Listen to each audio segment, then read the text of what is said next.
Eliyahu Hanavi. Pourquoi la prophétesse Déborah, elle a eu la chance d'être prophétesse? Alors Avanan, écoute bien, ouvre bien tes oreilles et entends. Mon mari, rends-moi service. Oui, qu'est-ce que tu veux, ma femme? J'ai entendu, le Rav, il a parlé de Dvorah. Explique-moi. Je sais pas, je peux pas attendre le prochain cours qu'il va nous dire sur Déborah. Dis-moi, qu'est-ce qu'elle a fait de spécial? Ah, je vais te raconter, ma femme. Allez, venez, mes enfants, et venez écouter. Et toi, mon frère, viens toi aussi écouter, c'est extraordinaire. Déborah, elle habitait en Israël. On parle d'il y a plus de 2000 ans, 2300 ans, à peu près. Elle était mariée avec un homme qui s'appelait Barak. Mais cet homme-là, c'était un Amaretz. Ça veut dire quoi? Il comprenait rien. Il comprenait rien, cet homme-là. Il était gentil, il était sympathique. Mais il avait même des fois des peurs. Et Déborah, c'était une femme noble, intelligente. Alors, Déborah, qu'est-ce qu'elle a fait? Vous savez, qu'est-ce qu'elle a fait? Elle a dit, mon mari, regarde, j'ai préparé des mèches. Des mèches. Est-ce que tu peux les apporter au temple, s'il vous plaît? Comme ça ajoute de la lumière dans le temple. Et voilà que Barak, il arrive comme ça, il amène des mèches au temple, et il les allume. Un jour, le lendemain, est-ce que tu peux préparer? Je vais te donner des mèches, tu peux les amener au temple. Il y a un deuxième jour, troisième jour, et les gens ils venaient, ils disaient, ouais, le temple, il y a plus de lumière que d'habitude, mais c'est merveilleux. Mais qui c'est qui a rajouté ces lumières-là dans le temple? On voit beaucoup mieux. Les Kohanim, ils étaient contents. Alors tout le monde dit, vous savez qui c'est? C'est Barak. Quoi? Barak? Cet homme-là? Hein? Mais c'est un grand donateur. Quoi, il va perdre son temps pour se sacrifier, pour rajouter dans la lumière. Alors voilà, il arrive Barak. Oh, merci, monsieur Barak, comme vous êtes extraordinaire. Bonjour, monsieur Barak. Et là, de ce coup, Barak, il a commencé à être joyeux. Il a commencé à... Ouais, il rentre à la maison. Il est plus triste. Il rentre parce qu'on le considère. Il existe. Ah, ma femme, alors demain tu me donnes des mèches, je vais les amener au bas. Oui. Tout le monde à la synagogue le samedi. Aïe, allez, assis-toi ici. Vraiment, tu es quelque chose de bon. Hein. Tu es quelque chose de gentil. Quelqu'un de gentil, vraiment. Et voilà, que Déborah, toute contente, elle voit son mari maintenant, aïe, qui commence à fleurir, à s'épanouir. Aïe, merci mon Dieu. Et à ce moment-là, Hachem, comme ça il dit. Hachem Yitbarach, il dit tout fort, il nous a dévoilé ça, il est au Navi. Écoutez ce qu'il a dévoilé. Il dit Hachem, Déborah, tu aurais pu être une personne qui est mariée avec quelqu'un qui est tout à fait simple. Eh bien, tu aurais commandé à la maison. Tu l'aurais écrasé, ton mari. D'accord, ok. Tu es mon mari, c'est très bien, tu vas être le papa de nos enfants, mais reste assis dans un coin, hein. Ne bouge pas, hein. Ne bouge pas. De toute façon, tu es idiot. Alors, qu'est-ce que tu veux qu'on fasse? Et Déborah, non, elle a cherché son but à quoi? À relever son mari. Qu'il soit un prince dans la maison, qu'il soit un prince dehors, qu'il soit un prince dans la rue. Il a dit à Hachem, regarde Déborah, tu n'as pas cherché à éclairer ta lumière et à effacer ton mari. Non, tu as cherché à lui donner la lumière. Comme toi, tu as cherché à lui donner la lumière et tu lui as donné la lumière. Eh bien moi, je vais te donner une autre lumière. Une lumière où on peut savoir qu'est-ce qui se passe derrière ce mur-là.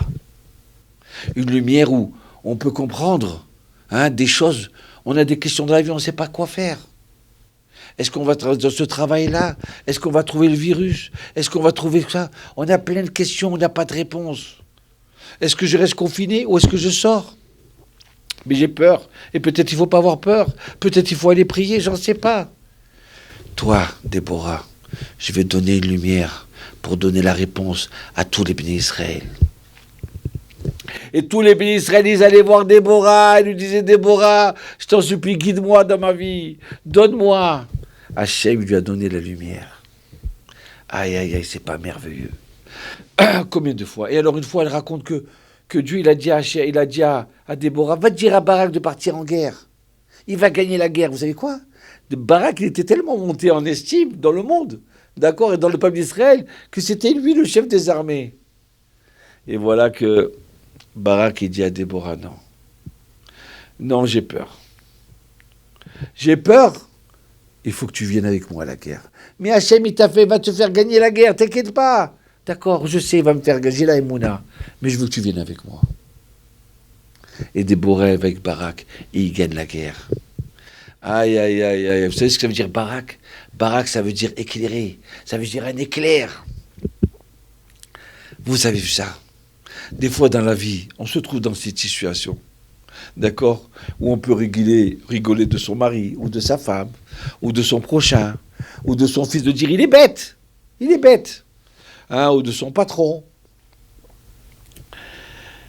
Mais nous, si on veut la vraie lumière, avant tout, même sans vouloir la vraie lumière, parce que Déborah n'a pas cherché la vraie lumière.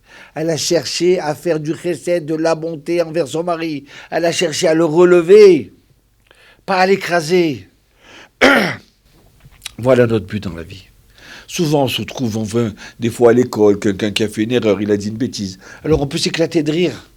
Et après quoi? Il ne veut plus étudier. Pourquoi tu ne veux plus étudier? Non, non, je ne veux plus aller à l'école, je ne veux plus rentrer dans ces classes. Pourquoi? Mais il se moque de moi. Je ne veux plus parler. Je me tais maintenant, je ne veux plus parler. Pourquoi éteindre les gens? Pourquoi, alors qu'on peut les allumer avec un petit sourire, avec un petit conseil, avec simplement, tu sais quoi, je voudrais que tu me dises, dis-moi une belle parole, dis-moi quelque chose de, qu'est-ce que tu as appris aujourd'hui? Oui, tu veux savoir? Ah ben oui, je vais te dire. Et là, tu vas l'aider.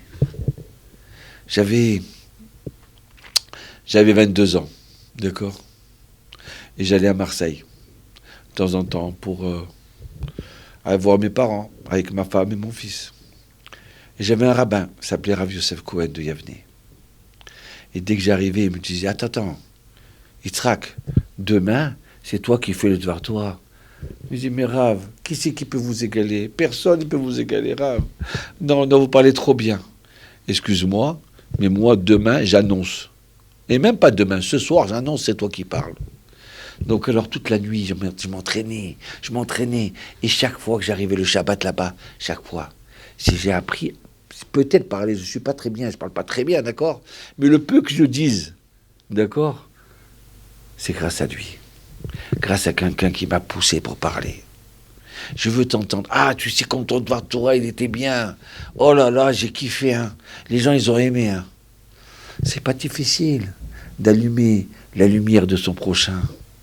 Hein? On cherche à allumer des bougies. Mais c'est ça la plus belle bougie. C'est son prochain. Toda Rabba Eliyahu Hanavi. Venez, on chante ensemble. Ah, et si Eliyahu Hanavi n'avait pas enseigné ça à Ravanan, hein? Allez, si venez, on chante. Quand on rien que devait dire son nom, Eliyahu Hanavi Zachor Letov, c'est déjà une bracha. C'est une bénédiction. Eliyahu Hanavi Zachor Letov.